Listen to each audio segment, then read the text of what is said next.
Merci. Voilà. Donc, j'ai parlé de la représentation des images par des vecteurs. Le premier point, une image, ça peut être représentée par un vecteur. Et c'est souvent le cas dans les problèmes d'optimisation. C'est plus facile de considérer des vecteurs plutôt que des matrices.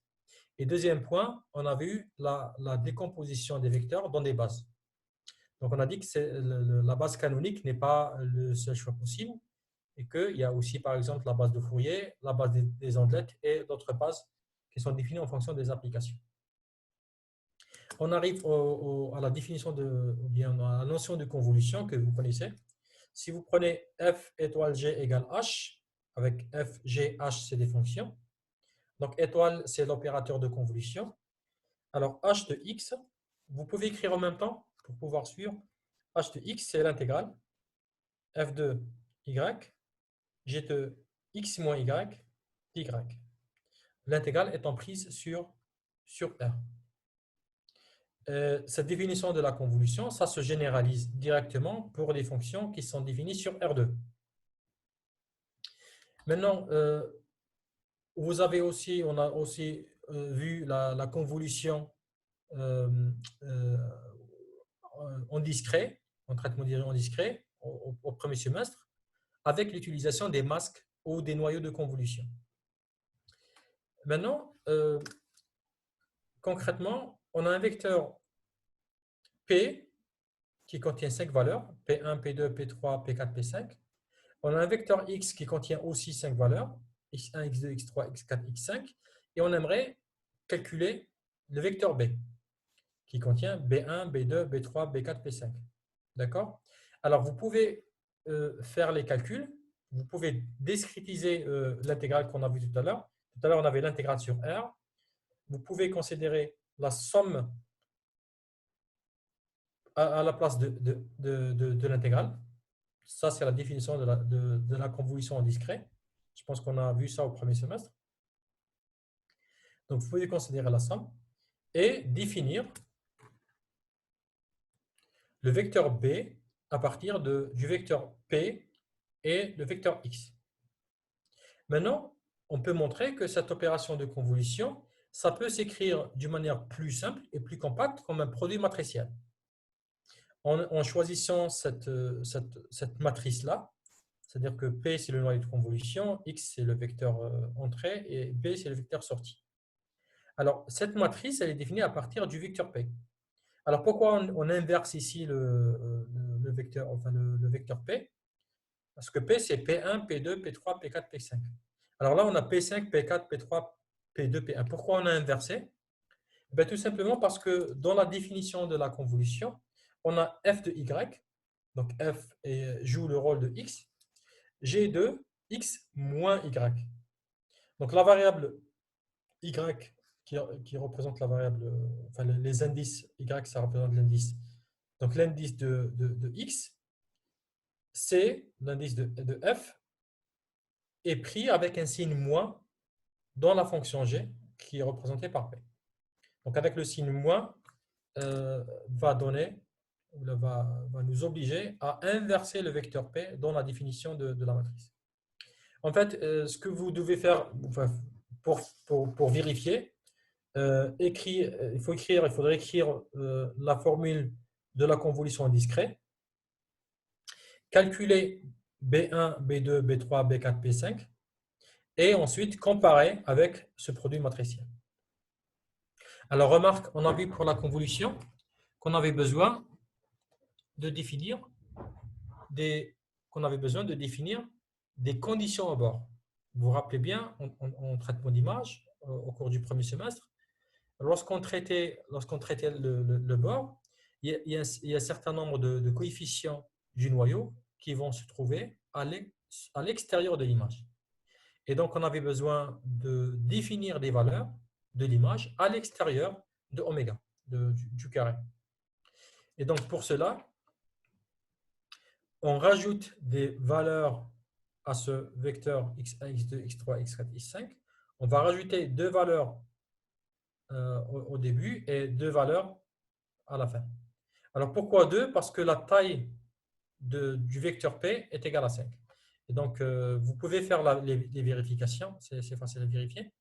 Et donc maintenant, comment je vais choisir les coefficients oméga 1, oméga 2, y1, y2? Alors, une petite remarque, cette matrice est de taille, là j'ai 5, ensuite là, j'ai 5, ensuite il y a 4 valeurs, donc c'est 9, il y a 9 colonnes, 2, 3, 4, 5, il y a 5 lignes, d'accord? Cette matrice est de taille 5 fois 9. Ce vecteur-là est de taille 9 ou bien 9 fois 1. Et donc, le produit va donner 5 fois 1. La question maintenant qui se pose, comment je choisis les coefficients oméga 1, oméga 2, y1, y2? La réponse est en fonction de la stratégie de gestion des bords qu'on a choisie. On a vu au premier semestre qu'il existe plusieurs stratégies de gestion du bord. Par exemple, zéro padding. Je considère que j'étends l'image par zéro. Je considère que les valeurs qui sont à l'extérieur du domaine de définition de l'image sont égaux à zéro. Donc voilà, dans ce cas-là, si je mets ça à zéro, je peux modifier un petit peu légèrement la matrice P pour avoir ça et enlever carrément, parce que c'est zéro, enlever carrément ces deux vecteurs. Et voilà ce qu'on obtient. Donc, si je dois résumer, je vais dire que l'opération de convolution devient un produit matriciel.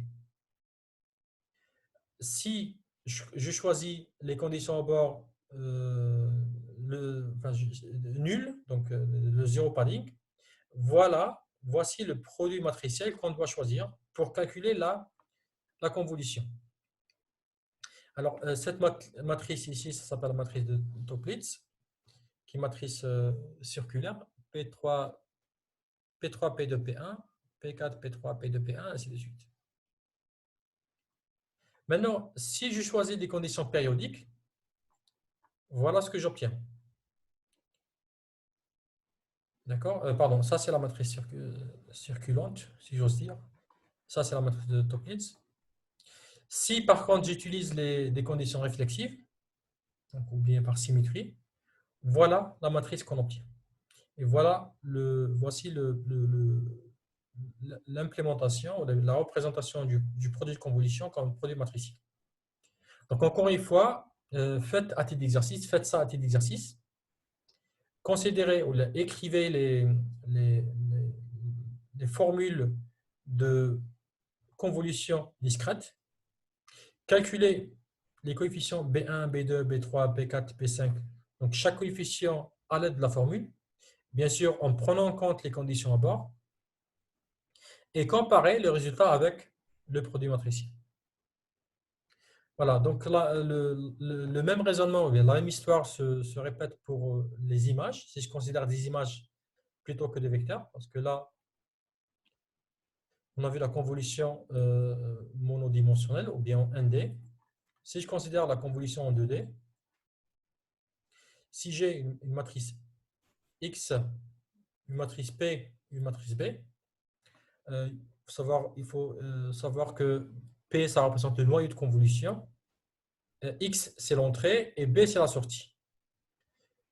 X peut être, ou bien, voilà, X peut être de taille supérieure, et c'est généralement le cas, de taille supérieure à la taille de P. Donc, généralement, le noyau, c'est 3 fois 3, 5 fois 5, c'est la taille de P. Et X est de taille quelconque. 128 fois 128, 72 fois 72, ou ce que vous voulez. Alors, là, il y a une petite erreur. Ce n'est pas B qui est égal à B. Là, c'est B est égal à X étoile P. Alors, encore une fois, je vais définir le produit de convolution des images ou bien des matrices en considérant à chaque fois des conditions au bord particulières. Et je vais définir ce produit de convolution sous forme d'un produit matriciel. Et ce que je fais encore, c'est représenter les matrices ou bien les vecteurs par les matrices par des vecteurs, ou bien les images par des vecteurs. Et donc, si je fais ça, je pourrais écrire le vecteur B, la matrice B. Alors, encore une fois, quand je dis le vecteur B ou la matrice B, c'est presque la même chose. Donc, B, c'est la matrice. Si je parle de vecteur, ben, ce sera le vecteur, première colonne, ensuite deuxième colonne, ensuite troisième colonne. Voilà. Donc, la convolution, c'est le vecteur B, c'est égal à une certaine matrice fois le vecteur X. Et la matrice, c'est une matrice de Toeplitz avec des blocs de Toeplitz. Voilà. Donc, à titre d'exercice, vous pouvez essayer de construire les matrices qui correspondent au produit de convolution de X étoile P avec des conditions à bord différentes du zéro padding, avec les conditions à bord symétriques. Donc là, on a vu trois conditions à bord, périodique et symétrique et zéro padding. Donc là, on a écrit juste le cas des conditions à bord nulles, de zéro padding. Essayez d'écrire le produit matriciel pour des conditions à bord périodiques et des conditions à bord symétriques. Alors, s'il vous plaît, à titre d'exercice, essayez de faire ça et de me l'envoyer avant la prochaine séance. Est-ce que tout le monde a compris ça? C'est bon? Belabès. Oui, monsieur. Alors, donc j'ai demandé de faire l'exercice. Donc, écrire le produit matriciel, écrire le produit de convolution comme un produit matriciel, qui est le cas, mais en considérant les deux autres conditions à bord, à savoir les conditions périodiques et les conditions réflexives. D'accord? Symétrique. Symétrique et réflexive. Réflexive, c'est symétrique. Périodique et réflexive ou symétrique. Oui. Voilà. Essayez de m'envoyer ça avant la prochaine séance. Oui. Voilà. Et qu'est-ce que j'avais demandé aussi? J'ai oublié.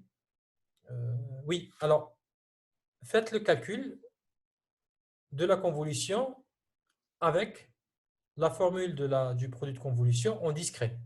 D'accord? Écrivez la formule du produit de convolution en discret et faites la vérification que ça donne bien le produit de convolution, ça donne bien le résultat avec ce produit matriciel. Donc, je répète. Donc, on a vu la convolution en discret. Je fais la convolution en discret avec les images. D'accord? Faites le calcul de la convolution. Calculez B11, B21, B31, B12, B22, ainsi de suite. Et comparez le résultat avec ce produit matriciel. Est-ce que la question est claire? Achouré.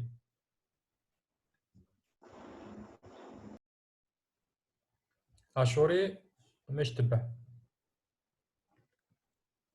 Oussama. Pareil. Riesh. Oui, monsieur. La question est claire? Oui, allez. Très bien. Alors, je continue. Maintenant, on arrive à la définition ou bien quelques rappels, si j'ose dire. On va commencer par les nombres duals sur Rn. Donc, où on dit que LP est la norme duale de LQ. D'accord? Avec 1 sur P et plus 1 sur Q est égal à 1. Donc, P et Q sont des conjugués harmoniques. Mais d'où vient la définition, la notion de norme duale? Ben, la norme duale, norme étoile d'une certaine norme, sur Rn est définie par la norme duale de x est égale à sup, y différent de 0, x produit scalaire, x transposé y, divisé par la norme de y. D'accord? Donc, ça ressemble bien, c'est exactement la norme de l'opérateur associé au vecteur x. Donc, tu as les normes des opérateurs linéaires.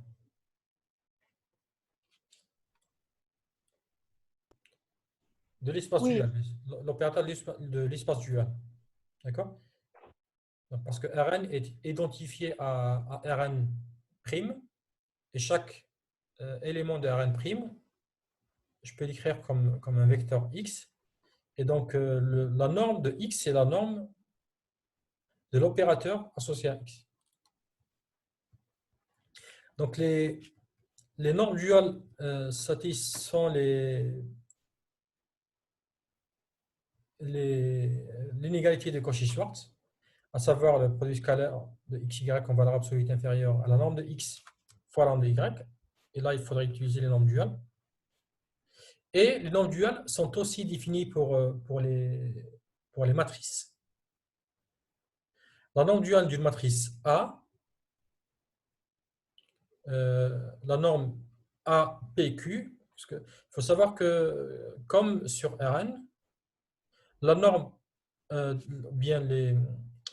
pour une matrice, je peux définir plusieurs normes. La première norme, c'est la norme duale, PQ, qui est définie par le sup de x AXP, donc la norme de AXP divisée par la norme de XQ. Bien sûr, il faudrait prendre x différent de 0. Alors, par exemple, si je prends P égale à 1 et Q égale à 1, la norme 1,1, ça va être exactement le maximum de la norme de la somme des lignes de la matrice A. C'est-à-dire que, pardon, la somme des colonnes. C'est la somme, le maximum. Voilà, c'est le maximum de la somme des colonnes en valeur absolue. Donc pour chaque J, je prends la colonne J et je fais la somme des éléments de la colonne J en valeur absolue. Donc pour chaque J, j'aurai une valeur et je prends le maximum de ces valeurs-là. Alors la norme infini-infini, c'est l'inverse. C'est le maximum par rapport aux lignes. Donc c'est le maximum de la somme en valeur absolue des valeurs de chaque ligne. C'est-à-dire que pour chaque i, je prends la ligne. Par exemple, pour i égale à 1, je prends la première ligne et je fais la somme de ces éléments en valeur absolue. Pour i égale à 2, je prends la deuxième ligne et je fais la somme de ces éléments en valeur absolue. Et enfin, je fais ça pour toutes les lignes et je prends le maximum de ces valeurs-là. Si je prends la norme 2,2, eh bien, la norme A de 2, en utilisant cette définition, c'est exactement la racine du rayon spectral de A étoile A. Et donc, ça va donner le sigma x, le sigma max de A. Le sigma max, c'est le maximum, je pense, des valeurs absolues. Des valeurs propres, pardon, pour moi. Voilà. Des valeurs singulières, autant pour moi. Parce que les valeurs singulières, c'est une généralisation des valeurs propres. D'accord? Donc, sigma max, c'est la valeur singulière, c'est la plus grande valeur singulière. Voilà. Maintenant, je peux définir aussi, plutôt que les nombres duales, PQ. Alors là, j'ai défini les nombres duales PQ. Je peux définir les normes mixtes PQ. Donc, faites attention, au niveau des notations, parfois on écrit cette notation pour représenter la norme mixte. Donc, essayez à chaque fois, si vous considérez la norme d'une matrice, d'expliquer quelle est la norme que vous avez choisie. Ça va se découper, parce qu'on arrive à 40 minutes. Reconnectez-vous automatiquement, d'accord? Donc, je continue, ça va se découper. Ça va se couper. On peut utiliser cette notation pour les normes mixtes. Donc, ici, à chaque fois, d'expliquer, d'écrire, est-ce que c'est une norme mixte ou bien c'est une norme duale avant d'utiliser la notation. Alors, les normes mixtes, c'est la somme par rapport aux colonnes, la somme par rapport aux lignes, et je prends les AIJ puissance P. Ensuite, je prends toute la colonne, puissance Q sur P et le tout puissance 1 sur Q. Alors, par exemple, si je prends la norme mixte de 2, j'obtiens exactement, c'est ce qu'on appelle la norme de Frobenius, j'obtiens exactement la racine de la trace de A étoile A. Voilà. Alors, je continue. Maintenant, quelques règles de dérivation. Alors, la dérivation, on a souvent on a l'habitude de dériver des fonctions scalaires ou bien à variable scalaire. Souvent, les mêmes règles de dérivation se généralisent en fonction vectorielle. Alors, par exemple, la dérivée de Cx, c'est C. Avec x, un vecteur. Et quand on dit la dérivée, ça veut dire le gradient. D'accord? Cx, C, c'est aussi un vecteur. Et Cx, c'est le vecteur C, produit scalaire, la variable x. Donc, le résultat ici, ça, c'est un scalaire. Le résultat, c'est un scalaire. Mais C et x sont des vecteurs. Et quand je dérive, j'obtiens un vecteur. La dérivée de AX avec A une matrice, ça va donner la matrice A. Alors, pourquoi ici j'obtiens une matrice? Parce que AX, c'est un vecteur, ce n'est pas un scalaire. La dérivée de x transposé AX, une forme quadratique, c'est x transposé, A transposé plus A. Si A, ce cas-là est rencontré dans plusieurs applications, si A est symétrique, A transposé est égal à A, et donc j'obtiens 2 fois AX, bien x transposé A.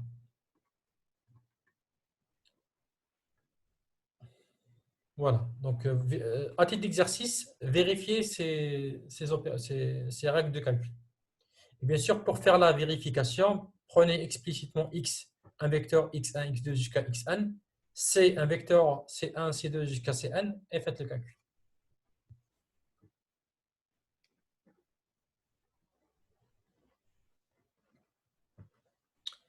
Voilà. Alors, on continue. On arrive maintenant à la décomposition en valeur singulière. Cette décomposition, elle est très utile dans plusieurs applications. Et comme je l'ai dit tout à l'heure, c'est une généralisation de la diagonalisation pour des matrices qui ne sont pas forcément carrées. Parce que souvent, les décompositions que vous avez dû voir, la diagonalisation, décomposition LU, QR, c'est souvent pour des matrices particulières, en particulier matrices carrées. Alors là, je prends une matrice qui n'est pas carrée et en plus une matrice quelconque. J'exige ni symétrie ni quoi que ce soit. Donc, n'importe quelle matrice de taille n fois p, une matrice réelle, je peux la décomposition comme U fois sigma fois V, V transposé. Avec, alors, si x est de taille np, U sera de taille nn, sigma est de taille n fois p et V de taille pp. Alors, les matrices U et V sont orthogonales et les colonnes de comment je construis U, les colonnes de U sont des vecteurs propres normalisés de la matrice XX transposée. Alors, qu'est-ce que ça veut dire normalisé? Ça veut dire que la norme est égale à 1. Quand je calcule un